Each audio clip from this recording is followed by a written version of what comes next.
Assalamualaikum warahmatullahi wabarakatuh. Alhamdulillah sekarang jam kedua kita masuk ke IPA tema 4 subtema 2 ya. Nah, namun sebelum itu marilah kita membaca basmalah. Bismillahirrahmanirrahim. Nah, di subtema 2 ini kita akan bahas tentang dampak memanfaatkan teknologi bagi keseimbangan alam ya. Seperti yang kita ketahui, teknologi semakin hari semakin maju ya, semakin modern. Dan itu akan berdampak pada keseimbangan alam ya. Contohnya yang secara langsung berdampak kepada keseimbangan yaitu teknologi-teknologi yang dipakai oleh orang-orang yang punya mata pencaharian ya. Seperti contohnya petani yang dulunya menggunakan kerbau sekarang menggunakan traktor. Itu kan berdampak bagi keseimbangan alam. Ya bagus ya, modern. Apa sih? Lebih cepat ya, lebih rapi pekerjaan menggunakan traktor. Cuman ya kan pakai BBM gitu kan ya. Lagi-lagi harus dihemat BBM. Lalu dulu petani secara manual memanennya ya. Padi-padinya sekarang ada mesinnya itu ya. Sekali pencet aja langsung panen semua ya. Hitungan menit aja. Nah, contoh lainnya ada di nelayan ya. Nelayan yang dulunya menggunakan alat sederhana seperti pancing atau jaring biasa ya. Sekarang punya berbagai macam apa sih namanya? Peralatan-peralatan modern yang dipakai untuk menangkap ikan lebih efisien ya. Ada menggunakan kamera, GPS ya, eh, sensor ya, dan monitoring menggunakan komputer di dalamnya. Nelayan modern masa kini. Memang hasil yang didapat itu banyak gitu ya. Banyak sekali menangkap itu banyak, cuman pasti perkembangan teknologi akan berdampak pada keseimbangan alam ya. Nah, petani modern menggunakan pukat harimau. Beda sama jaring biasa dilempar, ditarik.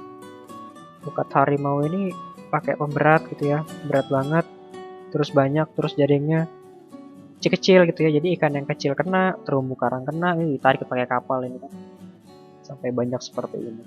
Nah itu sudah dijelaskan sangat mengganggu keseimbangan alam ya, belum lagi yang pakai bom ikan ya, itu sangat mengganggu keseimbangan alam. Jadi hal ya punya peralatan modern bagus, hanya saja kita harus memperhatikan berbagai hal ya, contohnya tidak menangkap ikan secara besar-besaran ya. Nah, seperti ini. Ya harus disaring ikan-ikan yang masih bayi, yang kecil dilepas aja tunggu besar ya. Yang kedua tidak menggunakan bahan peledak atau racun. Tiga tidak menggunakan pukat harimau dan memperkirakan daur hidup ikan ya. Kalau ikan semua ditangkap, yang bayi ditangkap, yang dewasa ditangkap, nanti tidak beranak pinak lagi mau nangkap apa lagi, kehabisan ikan kita di laut ya. Nah, di Indonesia sendiri masih banyak sih yang menggunakan peralatan tradisional ya. Nah, meskipun ada juga yang memanfaatkan teknologi modern ya. Nah, berikut adalah diagram Venn ya.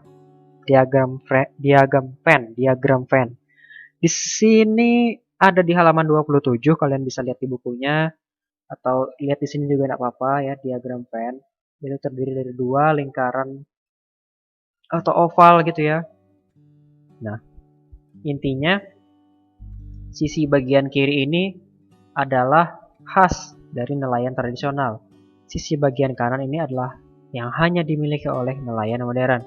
Sementara dua lingkaran yang bertemuan ini, yang bertabrakan ini adalah ada di persamaannya ya. Artinya nelayan tradisional juga seperti ini, nelayan modern juga seperti ini. Yang di tengah ini adalah dua-duanya ya, persamaannya.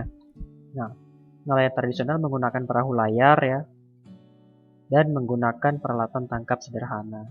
Sementara nelayan modern menggunakan perahu bermesin, menggunakan peralatan tangkap modern, memanfaatkan gelombang suara atau sonar. Persamaannya sama-sama mencari ikan, sama-sama menjual ikan untuk kebutuhan sehari-hari, sama-sama mengandalkan perkiraan cuaca dan gelombang laut. Ya, jadi diagram Venn itu seperti ini. Ya, oke. Nah, sekarang tugasnya ada di halaman 44.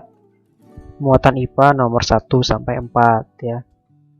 Nah, mungkin nomor 1 dan nomor 2 bisa dijawab. Nomor 3 insya Allah bisa dijawab ya, sumber daya alam yang bisa diperbaharui. Insya Allah gampang saja. Terus diagram Venn. Nah, buat seperti Bapak tadi ya, nomor 4 ya. Antara pasar tradisional dan pasar modern. Berarti di sini pasar tradisional, di sini pasar modern. Persamaannya apa, perbedaannya apa, di tradisional apa, di modern apa yang tidak ada di tradisional, seperti itu. Ya. Contohnya di pasar modern menggunakan mesin kasir, di tradisional tidak ada, gitu kan ya. Tradisional bisa ditawar, di pasar modern tidak bisa. Itu bedanya, persamaannya apa. Nanti tinggal kalian tambah-tambahin lagi. Banyak poinnya ya. Oke, sekian dari Bapak. Kalau misalnya ada yang mau ditanyakan, silahkan bertanya. Bapak akhiri dan mengucapkan terima kasih. Alhamdulillahirrahmanirrahim. Wassalamualaikum warahmatullahi wabarakatuh.